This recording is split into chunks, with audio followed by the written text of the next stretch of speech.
Vamos ahora, con ayuda del Señor, seguir meditando en su palabra. Estamos en una serie de sermones de Primera de Pedro y hoy vamos a entrar en el capítulo 2 de Primera de Pedro. Vamos a leer el versículo 1 hasta el versículo 3. Y antes de leer el texto de hoy, vamos a hacer un resumen de lo que estudiamos hasta ahora. Porque el texto de hoy no empieza de cero, carga a sus espaldas todo el capítulo primero.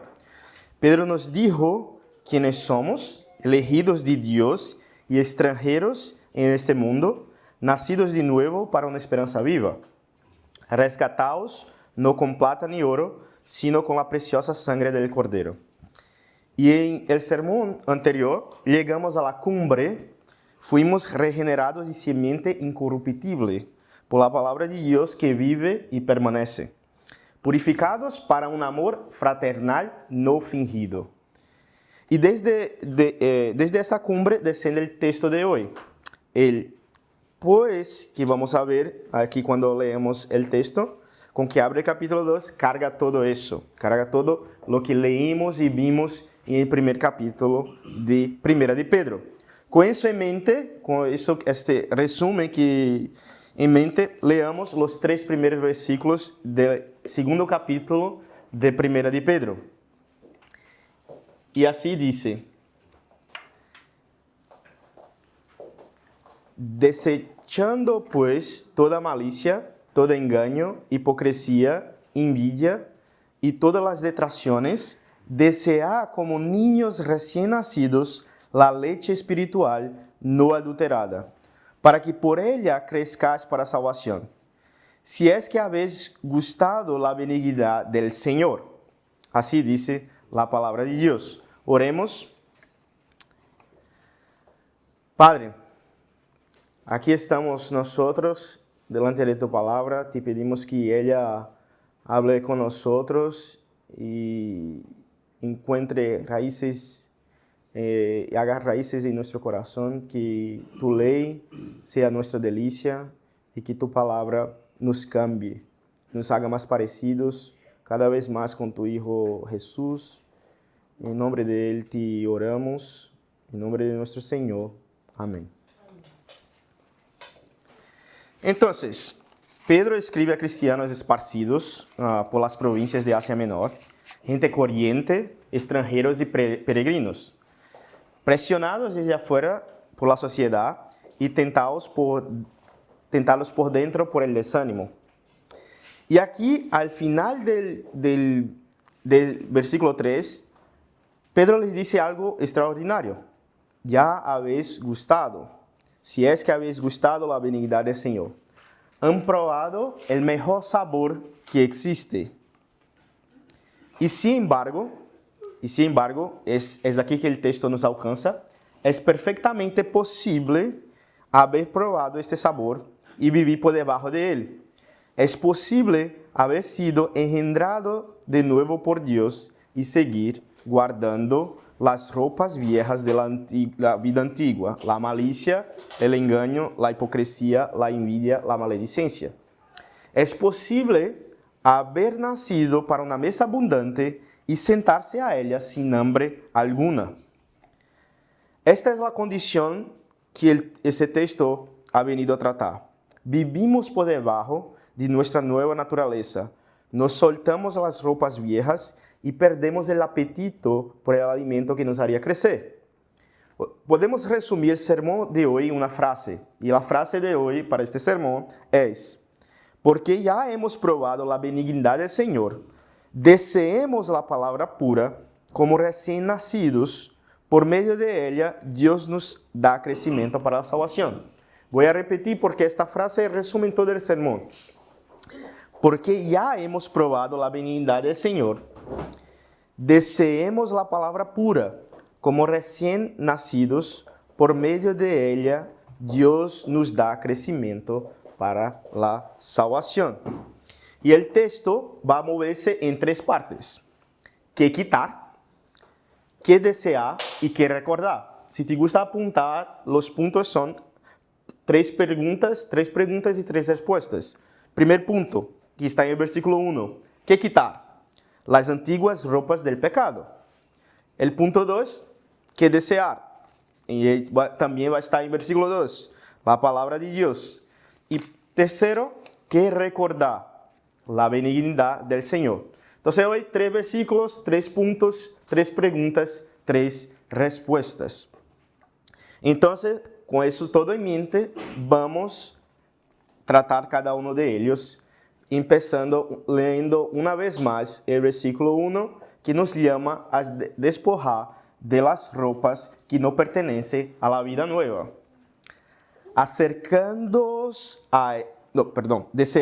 Desechando pues toda malicia, todo engaño, hipocresía, envidia y todas las detracciones. Aquí una vez más Pedro empieza, como otras veces empezó, con pues. Aquí está, desechando pues. Pues es como una bisagra del texto. Así que siempre que la escritura dice pues o por tanto, debemos preguntarnos qué vino antes. Y lo que vino antes, al final del capítulo 1, fue esto. Habéis purificado vuestras almas por la obediencia a la verdad para un amor fraternal no fingido. Habéis sido regenerados no de simiente corruptible, sino de simiente incorruptible, por la palabra de Dios que vive y permanece. Antes de decir una sola palabra sobre qué quitar, Pedro dedicó un parágrafo entero a recordar quiénes son ellos. Esta secuencia no es casual, es la secuencia del propio Evangelio. Dios declara primero lo que ha hecho, solo después ordena lo que debemos hacer. Cuando Dios quitó el pueblo del Egipto, solamente Dios las leyes después que salieron del Egipto. Primero Dios salva a ellos, después da a ellos las leyes. Si leemos Efesios, los primeros capítulos son sobre identidad, sobre lo que Dios ha hecho y después cómo contestamos a eso. Por eso el versículo 1, por eso es importante entender este versículo 1, no como un programa de reforma moral, pero la consecuencia necesaria del nuevo nacimiento. Comentando sobre ese texto, R.C. Sproul dijo que él recuerda que se ha extendido por el mundo evangélico la doctrina del cristiano carnal, la idea que alguien puede nacer de nuevo y seguir siendo exactamente el mismo. Las Escrituras no conocen tal criatura. Nadie nace para la vida espiritual sin ser transformado de manera fundamental. Eso es lo que habla nuestra confesión de fe. Enseñando acerca de la santificación, dije que quien nacido regenerado también es santificado, real y personalmente, no como una opción, sino como un fruto. La palabra que tenemos aquí, desechando, traducida, describe el gesto de quitarse una prenda de ropa y dejarla. El mismo verbo que Pablo usa para desechemos pues las obras de las tinieblas, despojaos del viejo hombre. Y aquí hay que dejar claro una cosa desde el principio. En nuestra traducción leemos dos verbos imperativos, desechar y desear. Pero en el original, Pedro no escribió dos imperativos coordinados, es decir, del mismo peso. Escribió uno. El único verbo propiamente imperativo de este texto está en el versículo 2, desear. El verbo desechar está como un participio, es decir, está subordinado a desear. Para que se quede más claro, déjame darte un ejemplo. Es como una madre que llama a sus hijos a comer diciendo, quitándoos los abrigos, venid a la mesa. Quitarse el abrigo no es el segundo mandamiento con vida propia. Es el movimiento que acompaña el camino hacia la mesa. Así escribió Pedro, desechando toda malicia, desear la leche no adulterada. Y es aquí que impresiona porque Pedro podría poner dos verbos imperativos coordinados. El griego permitía que escribiera de esta manera, pero Él escogió no hacerlo así. Subordinó deliberadamente el despojarse al desear. Y esa elección que hace Pedro es un sermón en miniatura. El centro de la vida cristiana para Pedro, el centro de la vida cristiana en las Escrituras, no es una lista de lo que hay de abandonar. Es el hambre de lo que hay que recibir. Cristiano, el abandono de los pecados no es un proyecto paralelo de tu vida, con vida propia. Viaja dentro del movimiento mayor, como quien se quita el abrigo mientras corre hacia la mesa. El lenguaje es sencillo. Nadie se sienta a la mesa con las ropas que ha usado para trabajar en una alcantarilla. Es importante también acordarnos que nadie se quita essas roupas por força de voluntad. Nos la quitamos porque la mesa está servida y el olor del alimento ya nos ha llegado. Y esa mesa para los elegidos es irresistible. ¿Y qué ropas son esas que habla Pedro que tenemos que quitar? Pedro abre el armario y muestra 5 prendas de ropa. La primera, toda malicia. Toda malicia, la palabra griega para malicia es amplia y describe el deseo intencionado de herir, de causar dolor al prójimo. De ella nacen las demás, que tenemos aquí, todo engaño, hipocresía, envidia y todas las detracciones. Todo engaño, la malicia escondida en las palabras, la media verdad calculada, el espíritu traicionero que utiliza medios torcidos para sacar ventaja. Hipocresía, el hombre de máscara. Era como la palabra viene del teatro griego que usaban mascarillas, usaban máscaras que fingen en el escenario de la vida lo que no es entre bastidores. En otras palabras, desechar todo fingimiento. Envidia, el disgusto ante la felicidad ajena, el deseo mezquino de ocupar el lugar del otro. Como un niño que no le importa cuántos juguetes tenga, siempre desea el juguete que está en la mano del otro. No es querer un juguete igual, es desear aquel juguete.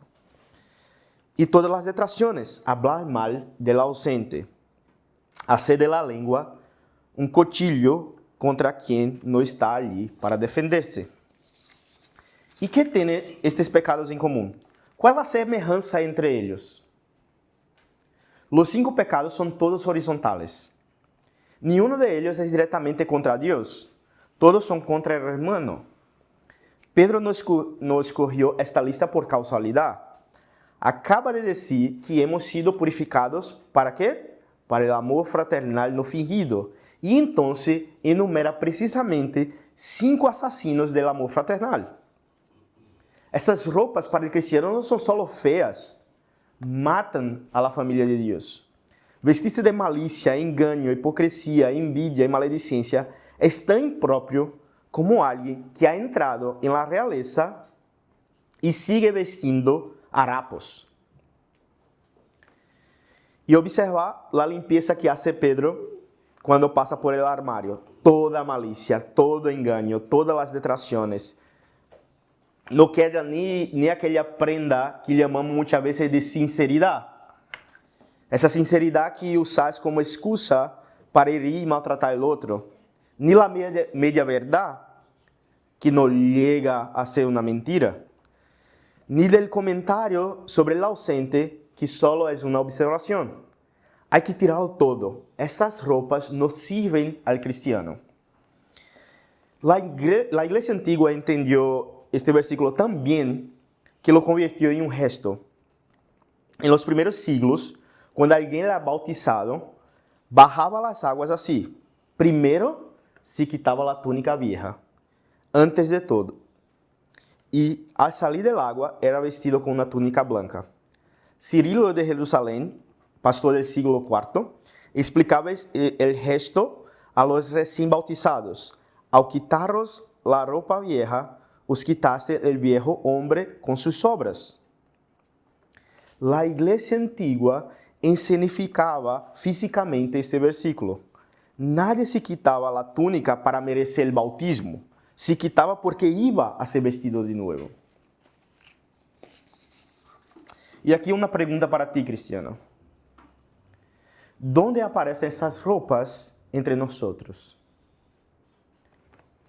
Déjame tocar una que tal vez sea la más tolerada de todas, la que toleramos demasiado muchas veces, la lengua. Quizá la maledicencia sea el pecado relacional que la iglesia más ha aprendido a disculpar. Aparece en las conversaciones que tenemos, incluso muchas veces después del culto. Aparece en el mensaje que enviamos.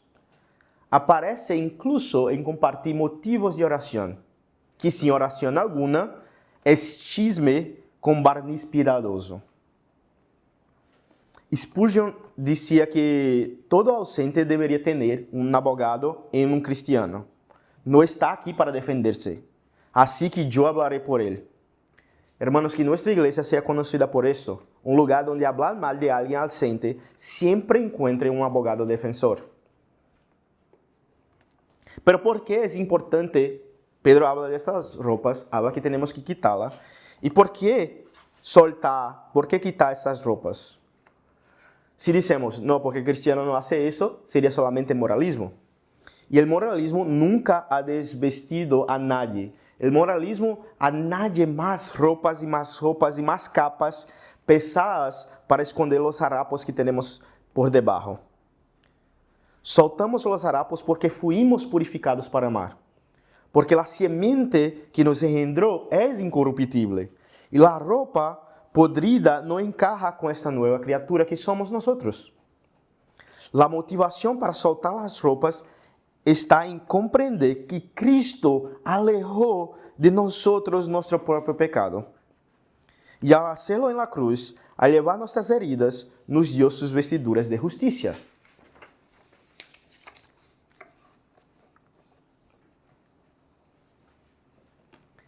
¿Y cómo soltarlas?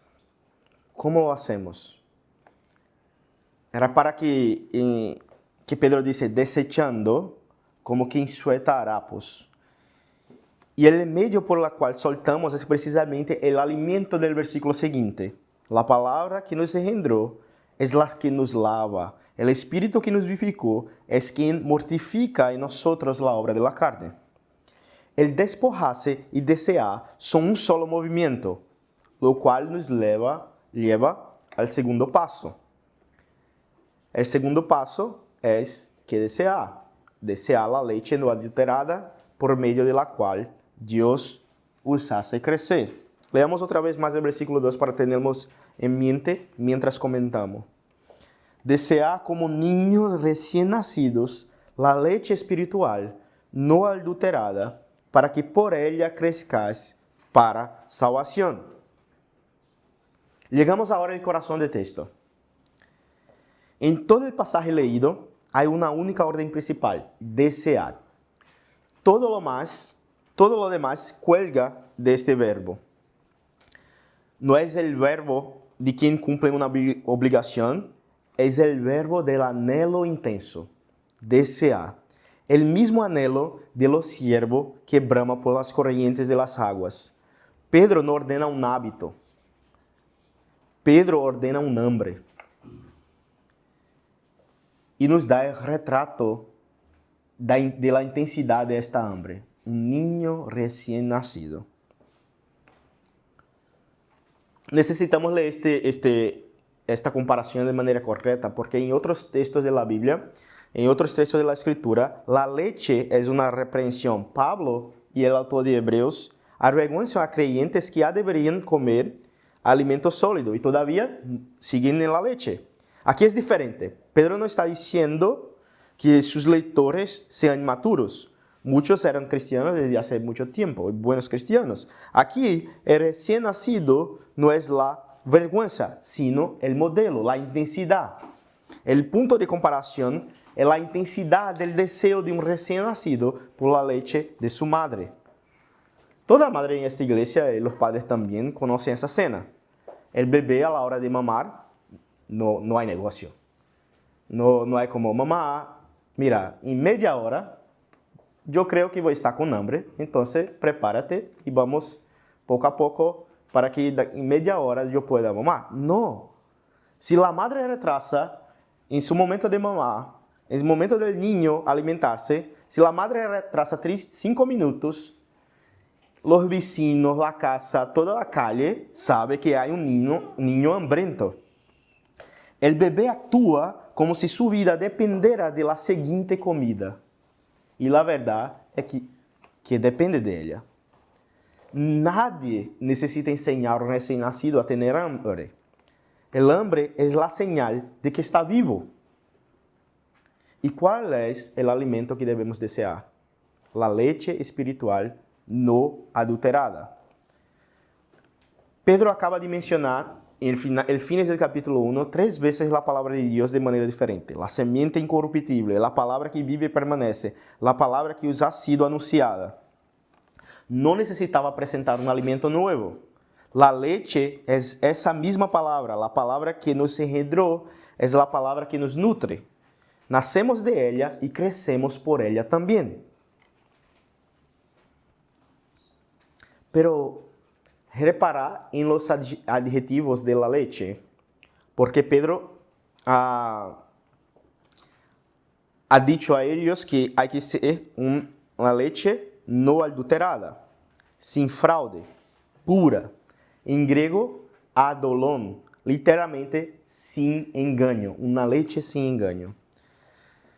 Es la misma palabra del versículo 1, desechar todo engaño, desear una leche sin engaño.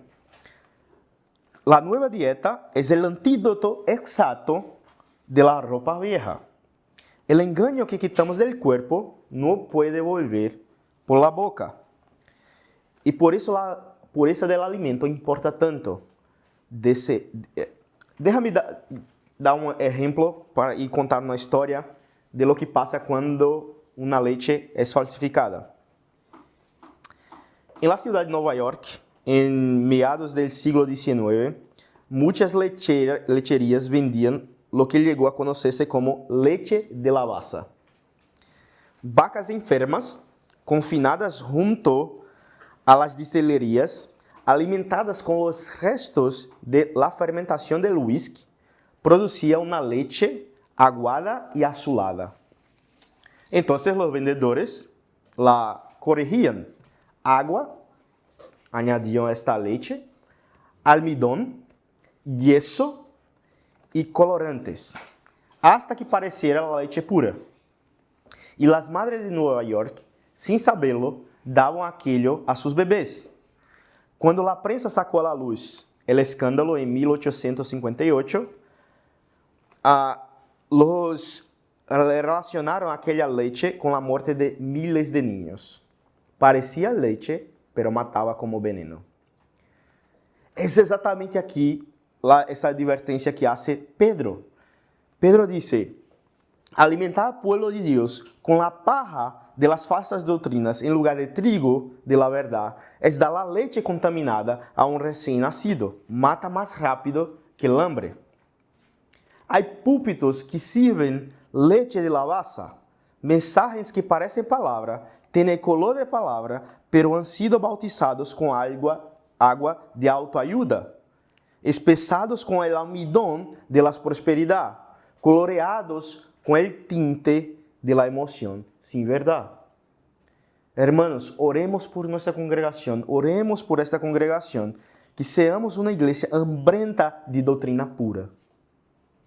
Orad por este púlpito, que aquí nunca se sirva otra cosa que el Evangelio, predicado con sencillez y verdad.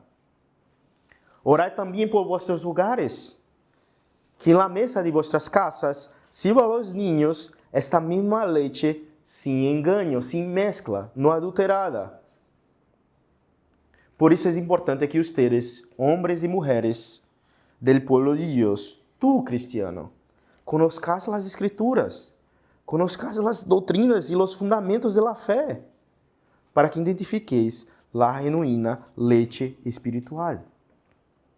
¿Cómo vas tú a identificar la leche adulterada si no conoces la Escritura?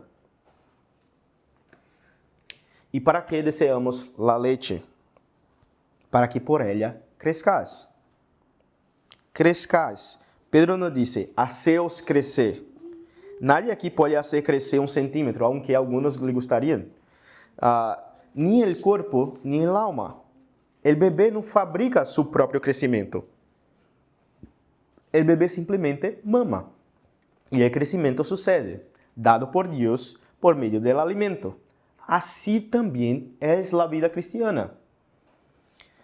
Nuestro catecismo maior diz: el Espíritu de Dios hace de la lectura y especialmente de la predicación de la palabra el medio eficaz para iluminar, convencer, humillar y edificar a los pecadores. Calvino dice que la leche no es doutrina de principiante que un día se supera. Es el modo de vivir de quien se entrega para ser criado por Dios. No nos criamos a nosotros mismos. Somos criados. Si es así, si el crecimiento viene exclusivamente por este medio, entonces la falta de apetito no es un detalle de la vida devocional. Es un síntoma clínico. Una iglesia raquítica es una iglesia que come poco, o que come paja, que bebe leche adulterada. Entonces, ¿qué hacer delante de eso? Volver a la mesa con hambre. Não estou añadindo um elemento mais à vossa lista de deveres. Os estou invitando a recuperar o lugar de la palavra como alimento. E onde? Antes de todo, em el culto público. La predicação é o meio ordinário que Deus ha escogido. E escuchar um sermão é um acto espiritual. Com preparação, com oração e com el oído hambriento. Depois, em el hogar. La escritura abierta en la mesa de la familia, en la lectura personal que busca saborear la palabra, no cumplir un objetivo. En los estudios, en los grupos, en la comunión de los hermanos. Porque es allí, en la palabra, donde el sabor que ya hemos probado continúa siendo servido. Rechazar la leche es rechazar el crecimiento que Dios ofrece. Y puede ser que venga a tu mente una pregunta. ¿Y cómo hacerlo si mi hambre se ha esfriado? El hambre no se produce mediante una reprimienda, se desperta a la mesa. 3 remedios. Remedio 1. Orar por el apetito. El salmista oraba así. Inclina mi corazón a tus testimonios, Señor. Hasta el hambre es un don de Dios. Pedilo. Remedio 2. Examinar que está matando el hambre. Quien picotea porquerías todo el día no tiene hambre a la hora de cenar. Una dieta continua de ruido, pantallas y prisa embota el paladar del alma. Remédio 3. ¿Estás frío tú? ¿Ha esfriado el deseo por la palabra? Comer en comunidad. Priorizar estar juntos con otros hermanos. En los encuentros formales, en el Día del Señor, en los estudios y también en los informales. La comida después del culto, el café en casa de un hermano. No hace falta que convertamos cada encuentro en un culto. Hace falta no dejar ningún encuentro sin el sazón de la palabra. El hambre también se aprende en la mesa de los demás.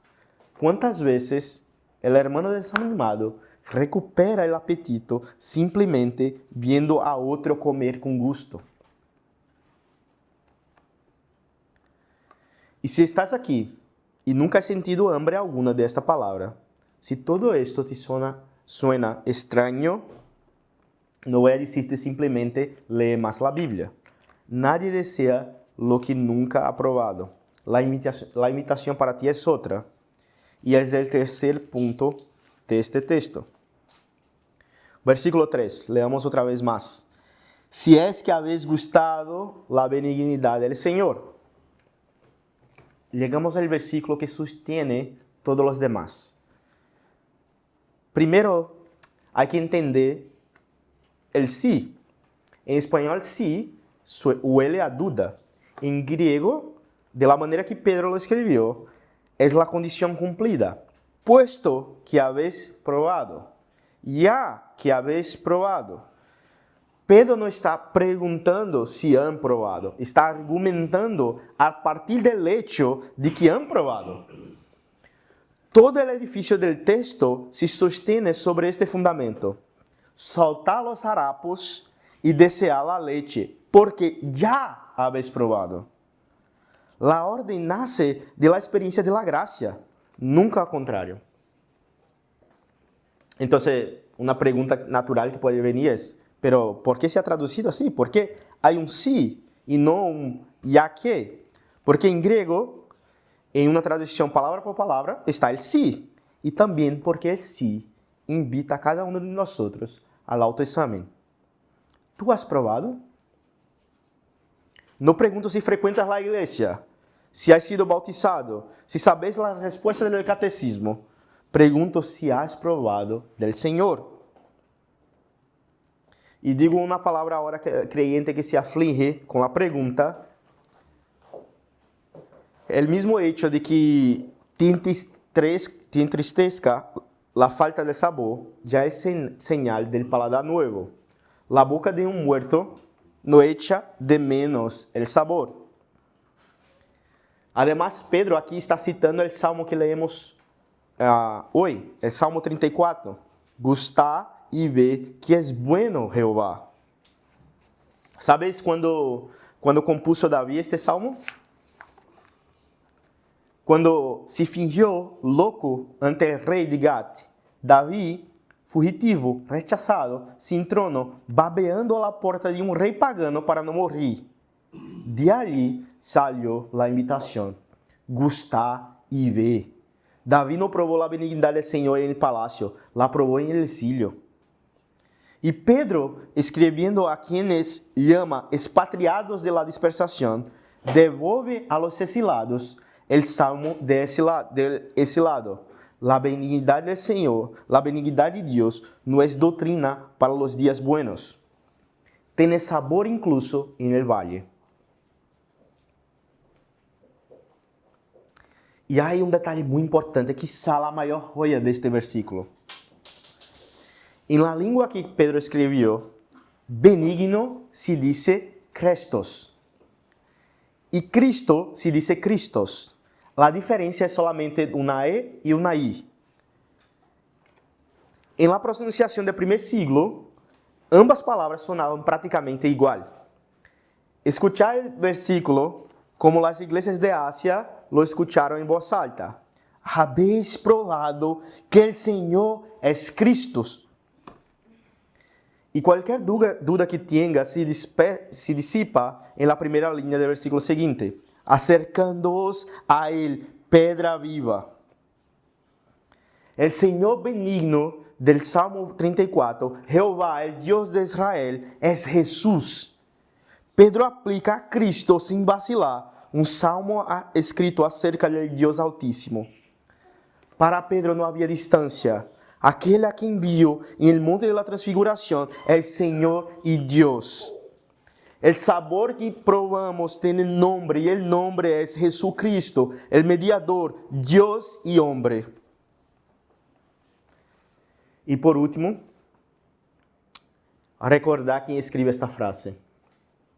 No es un teólogo de despacho, describiendo la benignidad divina en abstracto. Es Simón Pedro, el hombre que juró morir por Jesús y horas después le negó 3 veces. El hombre que oyó cantar el gallo y salió llorando.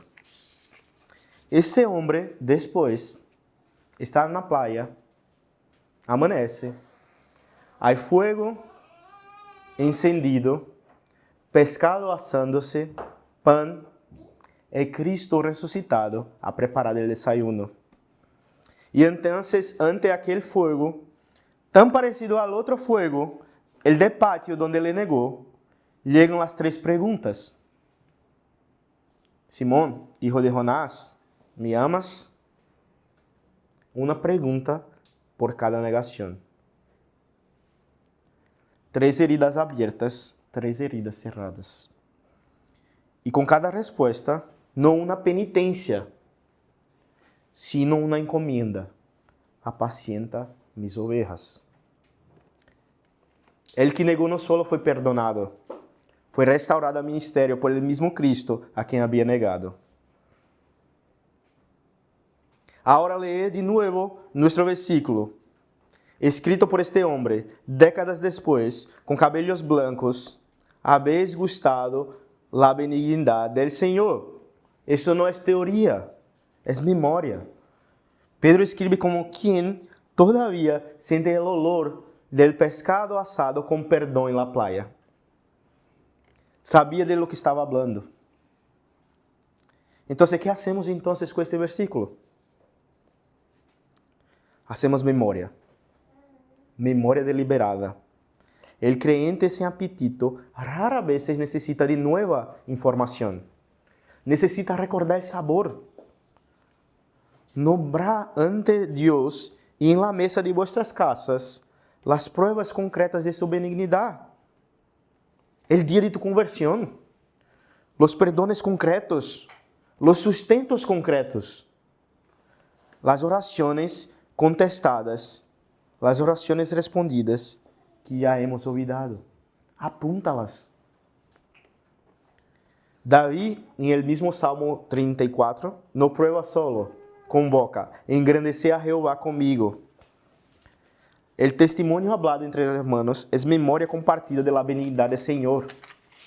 Comparte con otros lo que ha hecho Dios en tu vida. Y hay un lugar donde esta memoria tiene la mesa servida, la cena del Señor. Reparar en cuán condescendente, cuán bueno es Dios con nuestro paladar. El verbo de nuestro versículo es probar. Y el sacramento que Cristo nos dejó se come y se bebe. Pan y vino. La benignidad del Señor servida a los sentidos, sellando en el corazón lo que la palabra anuncia a los oídos. Cada vez que nos acercamos a la mesa, el Señor nos dice de nuevo, gustar y ver que el Señor es bueno, que el Señor es Cristo. Y si tú, mi hermano, hoy tienes la boca amarga, porque atravesas alguna prueba, sequidad, el Salmo 34 responde, David probó en Gat, no en el palacio.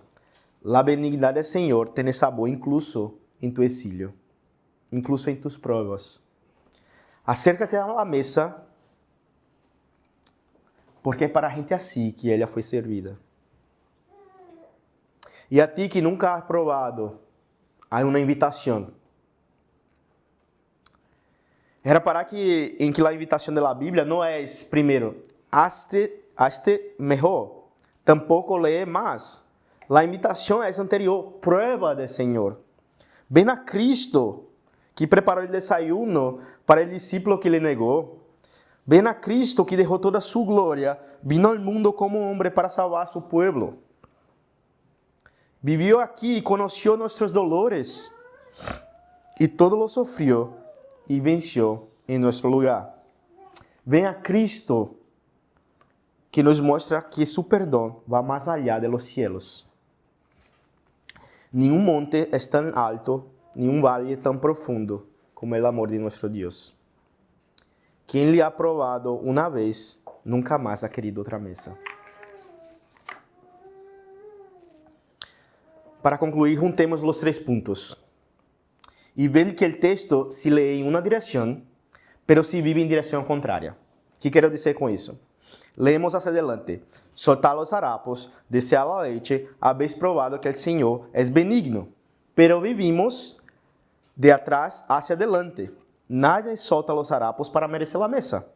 Los solta porque la mesa está servida. Nadie desea la leche por disciplina, la desea porque conoce el sabor. Todo comienza al final del texto. Hemos probado que el Señor es benigno y porque hemos probado, deseamos la palabra pura como recién nacidos y por medio de ella, Dios nos da crecimiento para salvación. Y ese sabor no es benignidad genérica, un sentimiento religioso difuso. Tiene nombre.